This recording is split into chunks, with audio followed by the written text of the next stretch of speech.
Buenas noches y bienvenidos a Las Cosas Como Son. El día de hoy hemos asistido en primer lugar a la inauguración de CADE, en el acto del cual participó el presidente del Banco Central, el señor Julio Velarde. Entre otras cosas, echó de menos que el Congreso de la República no haya nombrado todavía a los 3 miembros de ese directorio que le corresponde nombrar. Por eso hemos invitado a 2 congresistas de 2 partidos diferentes, el señor Luis Ángel Aragón, de Acción Popular, representante por el Cusco, y Carlos Anderson, que es economista, además representante por Lima de Podemos Perú. Y le quiero naturalmente conocer sus opiniones, qué cosa está pasando para que hasta el momento no haya cumplido uno de sus deberes el Congreso de la República. Buenas noches, señor Aragón. Buenas noches, Carlos Anderson. ¿Qué tal? Muy buenas noches. Muy buenas noches, si Fernando. Me permite mi colega, un abrazo a toda yo puedo la audiencia de poquito, contar qué es lo que ha venido pasando. Gracias. ¿Puedo? Sí. Por favor, adelante, no, Carlos Anderson.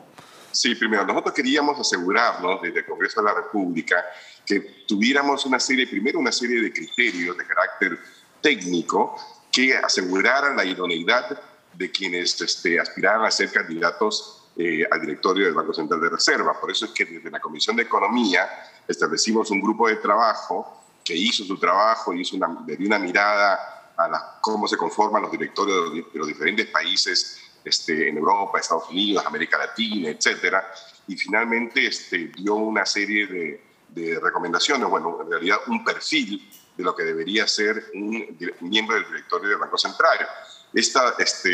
Fue aprobado por la Comisión de Economía y hoy día justamente ha sido adoptado por la Junta de Portavoces, que se ha constituido a sí mismo en una comisión con un propósito especial, que es el de elegir justamente a estos 3 miembros del directorio por parte del Congreso de la República. Así que mañana estaremos justamente ya en el proceso de intercambiar nombres, de dar candidatos y poder entonces nombrar a estos 3 personas que irían entonces el día jueves al Pleno y ahí serían, espero, ¿no?, ratificados por el Congreso en Pleno, ¿no?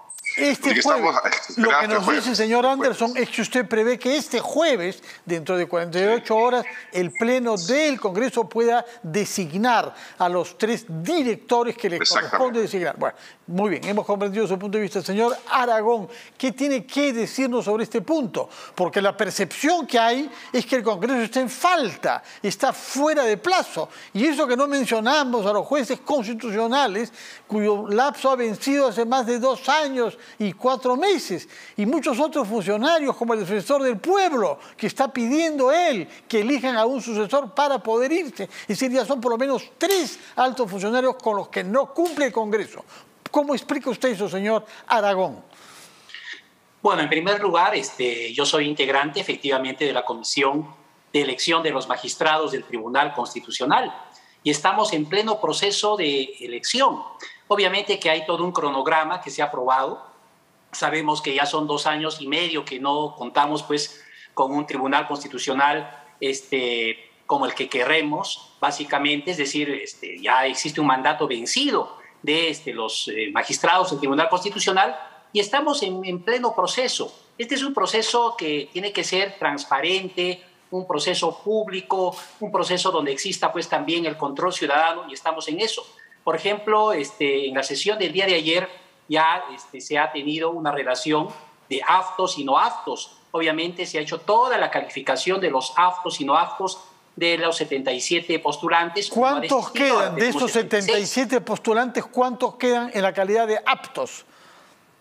Bueno, de esos 77 postulantes, obviamente que se ha votado y se ha votado por 76, que son candidatos que han quedado pues aptos. Obviamente que ha habido algunas abstenciones en cuanto a las votaciones, algunas reservas de algunos congresistas también, incluido de mi persona, por algunos requisitos que no habrían cumplido del todo, requisitos formales. Pero bueno, este proceso de calificación sigue, obviamente sigue en proceso, la calificación, y bueno, pasaremos luego a las diferentes etapas. El informe de la Contraloría General de la República, de la Corte Suprema, el Poder Judicial, los informes internos, obviamente porque queremos que salgan elegidos 6 magistrados de manera honesta, transparente, y yo creo que el Perú necesita ello.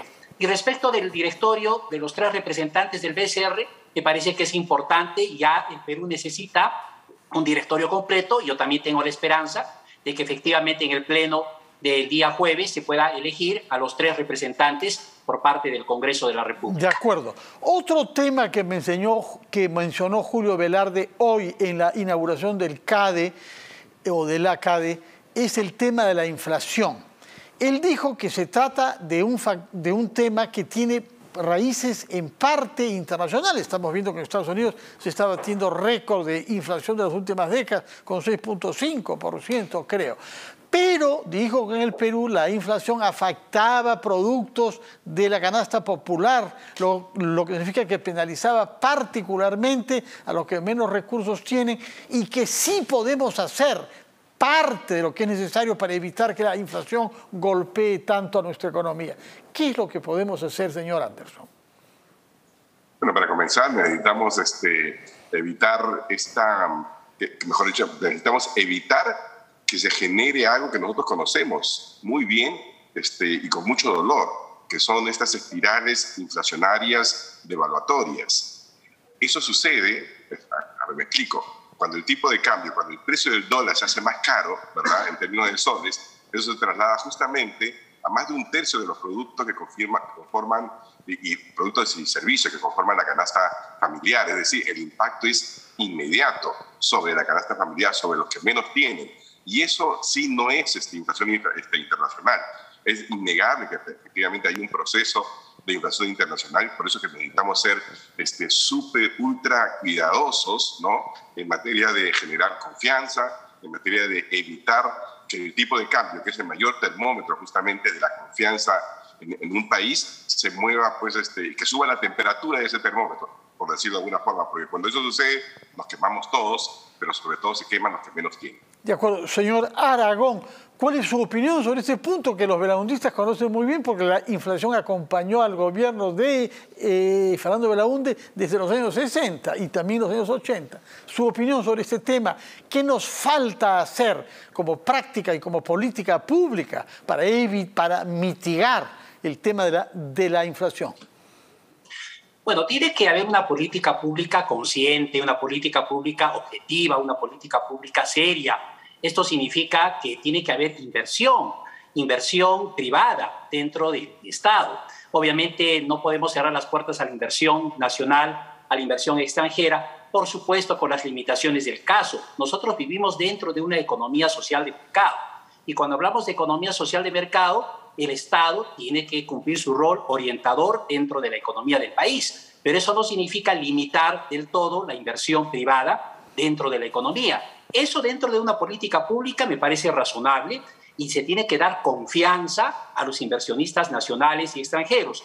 Por supuesto, se tienen que respetar los derechos sociales, los derechos, obviamente, de la clase trabajadora, en fin, el tema de la minería, también la consulta previa, los estudios de impacto ambiental, pero al margen de ello, dar confianza al inversionista y no dar medidas populistas que solamente se basan, por ejemplo, en la entrega de bonos. Eso nos parece perjudicial en la economía, no nos parece, digamos, una salida a un mediano o largo plazo importante, sino una medida cortoplacista que no va a generar, pues, inversión dentro del país, ¿no? Entonces, tiene que haber una política seria, objetiva, y acá tiene un papel importante, obviamente, el gobierno, el ministro Pedro Franque.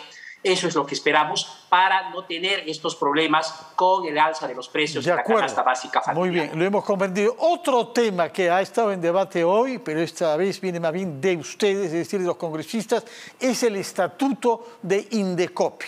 Esta institución, creada hace 25 años, que debe regular el mercado y la libre competencia y la propiedad intelectual. Y resulta que hemos visto, llega un nuevo gobierno y pese a que se trata de una institución técnica, sacan a la cabeza Jania Pérez de Cuéllar y ponen al señor Julián Palacín, cuyos méritos no conocíamos. Y ahora hay la iniciativa para evitar ese tipo de vaivén y de arbitrariedad, convertirlo en una institución constitucional, es decir, reforzar su autonomía, lo cual supone una reforma constitucional. ¿Qué le parece esta propuesta que ha surgido de la Comisión de Constitución, señor Anderson? Bueno, para comenzar, efectivamente no conocíamos las calidades del señor Palacín y seguimos sin conocerlas, porque la verdad es que creo que no las tiene. Ahora, esta es evidentemente una medida que uno no quisiera realmente que existiera, porque en un mundo más o menos normal, las instituciones deberían actuar sin responder pues, a criterios específicamente de carácter político, y deberían ser comandadas por personas calificadas, con experiencia, con credibilidad, con capacidad de liderazgo. Pero como eso no está sucediendo, entonces una respuesta para asegurarnos de que no sean básicamente cooptadas por intereses privados, ¿no? Es que se está dando esta iniciativa de convertir una entidad autónoma, un poco como el Banco Central de Reserva, o la Superintendencia de Banca y Seguros, etc. A mí me parece sinceramente que en circunstancias normales hubiera sido innecesario, pero dadas las circunstancias, dadas que tenemos un gobierno que se ha especializado en estos últimos 100 días en colocar a las personas equivocadas en puestos que son de alta sensibilidad, sobre todo en materia económica, creo que no nos queda más que proteger las instituciones y blindarlas de la injerencia política indebida. De acuerdo. ¿Y su opinión sobre este tema, señor Aragón? Bueno, yo creo que lo importante es que el Indecopi tenga que cumplir con sus fines y objetivos en función a lo que dispone el Código del Consumidor y del Usuario. En este entender, lo que nosotros muchas veces vemos son excesivos abusos de parte de muchas empresas que ofrecen, obviamente, situaciones inadecuadas en favor del usuario. Entonces, hay que fortalecer el Indecopi, creo, con funcionarios competentes, con funcionarios probos, digamos, con políticas públicas que tengan que, obviamente, el Indecopi actuar en defensa siempre del consumidor y del usuario ante posibles transgresiones, muchas veces, de algunas empresas que obviamente no favorecen en nada los derechos del consumidor y del usuario. Es decir, más que un tema de hablar de que si es o no es un órgano constitucional autónomo que va a formar parte dentro de la estructura del Estado y la Constitución política del Perú, lo que yo creo es que se tenga que fortalecer con una política pública eficiente de parte del Indecopi y con funcionarios eficientes. Pero por que lo que parece, los riesgos que usted ve proceden de las empresas y no del Estado. ¿Esa es su opinión? No necesariamente. Hay riesgos que se han visto, sí, de las empresas, también del Estado, pero obviamente acá lo que se trata es defender los derechos del consumidor y del usuario. No podemos tampoco exclusivamente responsabilizar a las empresas, al sector privado, no. Obviamente yo creo que el servicio público al consumidor y al usuario obviamente tiene que darse de la manera eficiente y no verse perjudicada a la población, ¿no? Entonces hay que fortalecer el Indecopi. De acuerdo, muchas gracias a ambos por su presencia en Las Cosas Como Son. Nos han dado rápidamente su opinión sobre 3 puntos que sin embargo es sumamente útil para nosotros y para poder sopesarlas. Vamos a hacer una pausa y después hablaremos con un psicólogo social sobre la alegría que causa el fútbol y el impacto que produce en nuestra psiquis colectiva.